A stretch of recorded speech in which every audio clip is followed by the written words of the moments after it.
wife's faith. I was in the midst of my me time when suddenly a group of panicked students with our foreign missionary teacher came to me saying, Ma'am, you're called in the bio to pray. Why? What's happened? Who asked for a prayer? I responded nervously. Ma'am, a mad husband in the barrio is hurting his wife because he wants his baby back. Though nervous and scared, we immediately prayed and went to respond to the call.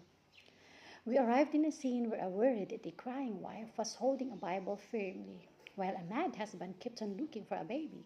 Where is the baby? Get the baby, I want him now.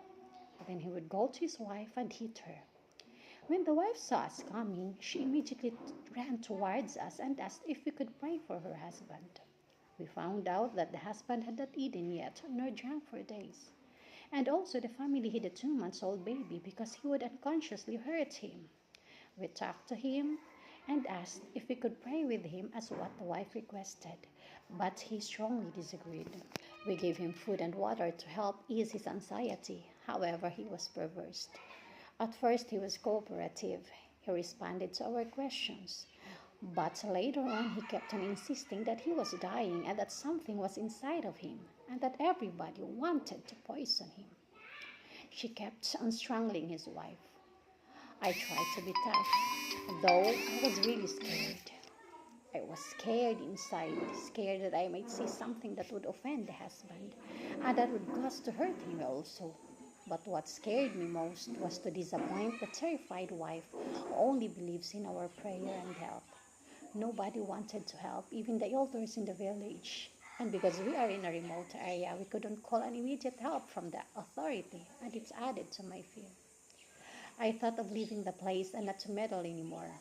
But looking at the terrified and pained wife with a Bible in her hand, with no one to help her, made me feel ashamed of the thoughts that I had. It made me feel ashamed of how little faith I have. We went inside the house and prayed. We could not do it on our own. It was only the prayer that we held into.